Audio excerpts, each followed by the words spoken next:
Going to Mexico to buy insulin is kind of a last resort. To be able to live another month or two, that's my only option at this point. ¿Tienen insulina Humalog? No? Okay. Paloma is one of 1 million Americans with type 1 diabetes who requires manufactured insulin to live. And now, she's down to her last vials. So I have a drawer that's specifically for insulin, and this is all I have left. Once upon a time, this had a lot in there. Lack of access to affordable insulin is a crisis affecting people across the nation. It's a growing problem. The high cost of insulin is forcing people to... A 22-year-old died because she couldn't afford life-saving insulin. This is a personal story that comes from a growing national problem. If you don't have access to that medication, you'll die. It's causing people to go bankrupt. People are trading sexual favors, almost like, can you afford to be diabetic? I have patients come and see me, and I don't have an answer for them. Since 2012, the price of insulin has more than doubled, making diabetes one of the most expensive chronic illnesses to maintain in the U.S. Good healthcare! It's resulted in protests, border crossings, the solicitation of prescriptions online, and rationing. We traveled the country and spoke to people in these dire situations. You can't prevent or cure an autoimmune disease. I could have been sad and moped about it. Either route, I was still gonna have diabetes, so I chose the positive route. I created an online persona, and now I'm better known as Glitter Glucose. It kind of just took on a life of its own. Today I'm super excited to share a recipe. Paloma has been living with type 1 diabetes for about 5 years now and has seen the effects high insulin prices has had on her life. I've been seeing my insulin supply dwindle for a while. I'm getting nervous. The insulin alone is $9.50, test strips are $80, my pump supply. Even through the Affordable Care Act, Paloma still ended up with a monthly bill of $950 for insulin. Insurance only covered her for $100. It's like having a whole second mortgage. The list prices for insulin, or the price in which the manufacturer suggests a product should be charged, has changed drastically in the span of 5 years. For instance, Humalog, the fast-acting insulin Paloma requires, was around $127 a vial in 2012. Now it's around $275, which is more than a 100% increase. Families are being devastated by the rising cost, not only if they're uninsured. Most Americans right now have high deductible plans. So they're having to spend thousands and thousands of dollars before they can even utilize their insurance benefits. Nicole Smith has become a known advocate for affordable insulin across the country, but her voice in the fight stemmed from tragedy. I saw the medical examiner bring my son out in the black body bag. So the rationing didn't work for Alec. Her 26-year-old son, Alec, was unable to afford insulin through an insurer and began rationing, a deadly method using less insulin to make it stretch longer. Once he turned 26, he was no longer eligible to stay on my insurance. With a salary of about $40,000, he didn't qualify for anything, really. We were directed to purchase insurance through the marketplace, through the Affordable Care Act. What we were finding on there was just it was scary. The premiums were really high. The deductible was ridiculous. So he chose not to purchase the insurance.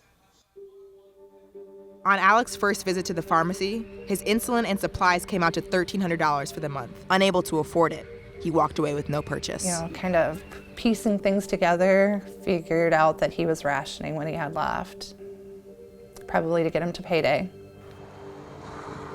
His body was found in his apartment 3 days before payday. Yeah, we're a family of 6. And then to go from a family of 6 to a family of 5, when it was like losing a limb. It was like...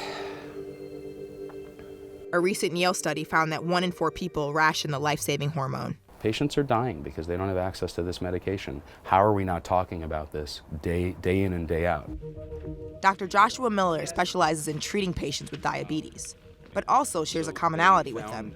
He lives with the disease himself. They tried to depict the various players in the system related to patients getting their insulin.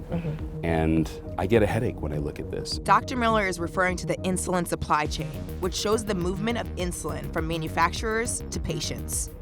Pharmacy benefit managers, manufacturers, and pharmacies are key stakeholders within the chain. The movement of transactions and payments amongst these key stakeholders is where patients can experience markups in their insulin prices, ultimately forcing them to take matters into their own hands. After hearing about an abundance of affordable insulin in Mexico, Paloma is making her first trip across the border to collect as many vials of insulin as possible.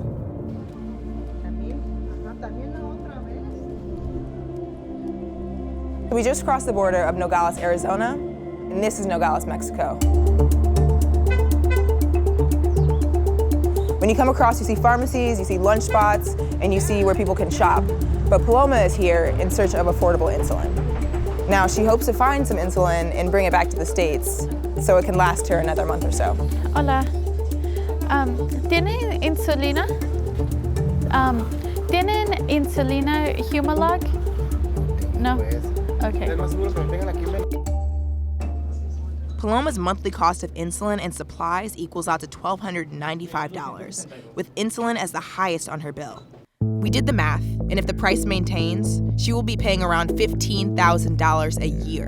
31 years from now, when she's 60, she will have paid close to $500,000. So basically what I see the pharmaceutical companies acting as is one of the largest drug cartels in the United States. There are 3 insulin producers who control 90% of the global market: Eli Lilly, Novo Nordisk, and Sanofi. And each time one significantly raises their prices for insulin, the others follow suit. These 3 companies have a monopoly. Some people have called it a cartel. Elizabeth Feister is the founder of T1 International, a nonprofit that advocates for type 1 diabetics around the world. I'll say it again and again. It's unacceptable, and that's why we're here. But she's also an American citizen now living in the UK, unable to afford and live as a type 1 diabetic in the United States. I would love to be able to move back to the United States. My family, my dear friends are there. It's just not realistic.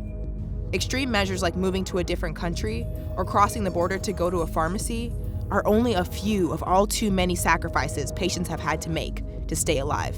We're hearing patients who tell me they have to decide whether to pay for their rent or pay for their insulin. They're having to ration their insulin, all to stay alive. It's gotten to the point where it's almost like, okay, I'm good for this month, but how am I going to survive next month? Paloma herself has had to risk getting insulin from her diabetic community online. In fact, the remainder of her insulin isn't even prescribed to her. You see the name on this bottle? That's not me, right? Someone was really kind and they gifted that to me. Selling or gifting insulin online is not an unfamiliar practice. Many diabetics have built online communities not only for emotional support, but to lean on each other in times of desperation, even if it's considered illegal. Oh, is this the stevia? This is stevia, yeah. So what you do is, it's basically saving people's lives, but it's not necessarily considered legal. This is the mother of a type 1 diabetic little boy. She remains anonymous because when her son has enough insulin and supplies to last through the month, she helps out others online by providing his prescriptions so that they may live. So we have like another full section of the kitchen that's just devoted to like pump supplies. It's not a good position to be in where you feel like you could get in trouble for saving someone's life, especially when it's really not hurting anybody else. You know, that when I give a diabetic person insulin because they can't afford theirs that month, the thought that that would be wrong in any way doesn't translate. To me, that means that the system is wrong. I received this message, and it was from one diabetic to another. I can get you whatever you need at my meetup. I also have a friend with a fridge full of anything you need. You know I know people to get you set for a long time. If I didn't know that they were talking about insulin, I would think that that's a drug trade. Yeah. If you were in any situation where we're forced to choose between, you know, sounding like you were doing something illicit or actually being alive, you would choose the living part. You know, you never know what's going to happen because we are so beholden to our insurance system. I could be the next person online begging for help for my child. I just hope that people can see their own kids when they think of mine, and they would understand. Sorry. I'm really scared.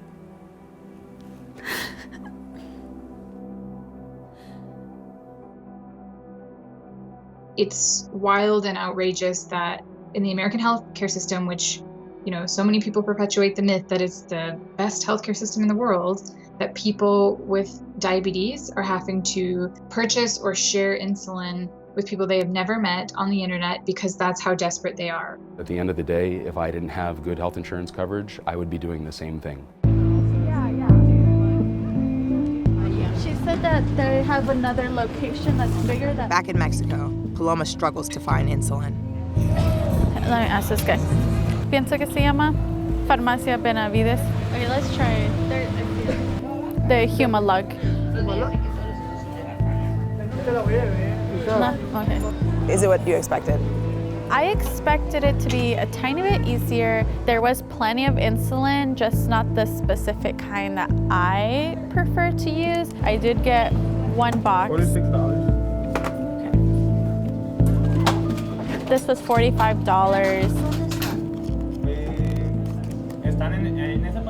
I'm grateful that I did find this one vial, but I do feel a little sad that we didn't find more. So how long do you think this will give you relief?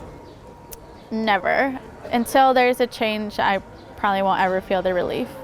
This bottle that I have in my pocket is the only thing keeping me alive, and the struggle to get this, it definitely plays a toll on my mental health. America has a problem with the high cost of prescription medicines. The magnitude of the insulin crisis has captured the attention of both the Senate and House, igniting a fiery bipartisan probe and investigation of the three insulin manufacturers. I can't explain the cost increases. I've seen a lot of. What's wrong with a model of comparing U.S. prices to prices in other industrial nations? Right now, it is so convoluted and so non-transparent. I feel like I need a PhD in prescription drug pricing to understand how the heck this industry works. People are telling us that they're rationing the lives of their children. How does this work? Drug manufacturers say there's a cost increase because of the millions of dollars it takes to produce. Novo Nordisk, one of the leading makers of insulin, told us the cost underlying any medicine we make is based on more than manufacturing cost. It also involves discovery, research, and regulatory development into the medicine. Just recently, Eli Lilly, one of the three main manufacturers, offered a generic insulin that would cut half of its current price. But people in the fight against the high cost of insulin say it's not enough.